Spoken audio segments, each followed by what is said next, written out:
আপনাৰ কি নাম? নিভা দাস। আৰ কোত চাকৰি কৰে আপনি? সেক্ৰেটাৰিয়েটত কৰো। চাকৰি কি প্ৰব্লেম হৈছে কক, একদম খুলিকা কক। ইয়েস, মানে মই আজি মানে 30-35 বছৰ ধৰি পেলাই মানে সাংঘাতিক মাইগ্ৰেন যেটো প্ৰব্লেম, মানে মই একদম ট্ৰেভেল কৰিবই নোৱাৰো। মানে মানে আপোনাৰ বাহিৰ ওলালেই মানে মোৰ ঘৰ মই ভালকে গৈ নাপাওঁ। আৰু তাৰ মানে গৈ পোৱাৰ পিছত মোৰ এনেকুৱা হয়, মোৰ মানে বাচ্চা মানে ক'ত পৰি থাকে মই ক'ব নোৱাৰো। আনকি মোৰ মানে 4 বছৰীয়া 5 বছৰীয়া বাচ্চাটো মাক এগৰাকীৰ কিমান দায়িত্ব থাকে মানে, আৰু আমিতো দায়িত্বশীল হয় ন, মানে একদম নোৱাৰো মানে দায়িত্ব এৰিব। কিন্তু 5 বছৰীয়া ল'ৰাটো মানে মোৰ যেতিয়া মাইগ্ৰেন এনেকুৱা প্ৰব্লেমটো হয়, আৰু প্ৰায়ে হয় তাৰ মানে সি নিজে ভাত বনাব লগা কণ্ডিশ্যন হৈছে গৈ পেলাই এনেকুৱা মানে মোৰ মানে ভুগিছোঁ তাৰমানে ইমানেই বেছি সাংঘাতিক তাৰমানে প্ৰব্লেম। তাৰপিছত মই মোৰ হাজবেণ্ডে ইয়াতে মানে দাদাৰ ওচৰত মানে ট্ৰিটমেণ্ট কৰি আছে। তাৰপিছত মই তেখেতৰ লগতে আহিছিলোঁ।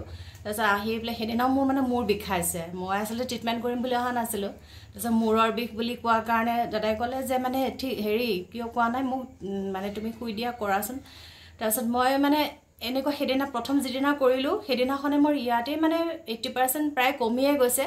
ইয়াৰ পৰা মই আকৌ মানে আপোনাৰ একদম বাইকেৰে মানে নৰ্থ গুৱাহাটী গৈছোঁ।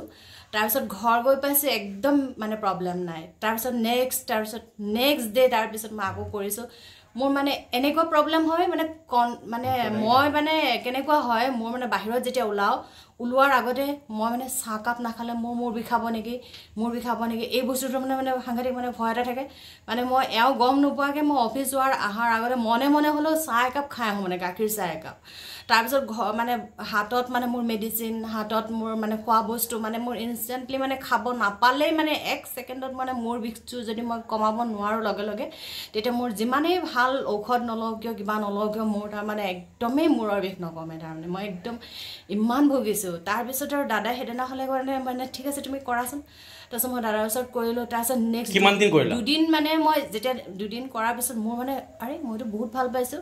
তাৰপিছত মই এনেকৈ কণ্টিনিউৱাছলি 10 দিন কৰিলোঁ। মোৰ মানে 4-5 দিন কৰাৰ পিছতে মোৰ এনেকুৱা কনফিডেঞ্চ আহিছে যে না মোক চাহ নালাগে, মোক চাহ নাখালেও মই মেডিচিন নাখালেও মই মানে ঠিকে থাকিব পাৰিম। তাৰপিছত মই কণ্টিনিউৱাছলি 10 দিন মই অফিচ কৰি পেলাই ৱৰ্কিং প্লেচৰ পৰা মই ঘৰলৈ গৈছোঁ।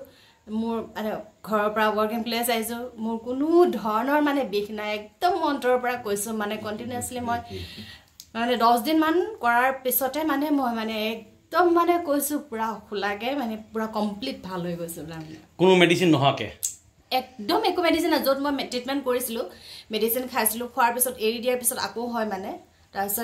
তাৰপিছত এনেকৈ মই ভুগিয়ে আছোঁ আৰু মানে। ঠিক আছে, মই কোনো ব্যৱহাৰ মেডিচিন নকৰোঁ। ভিডিঅ'টো ভাল লাগে লাইক শ্বেয়াৰ কমেণ্ট কৰিব। কোনো ধৰণৰ মেডিচিন ইউজ কৰা নহয়।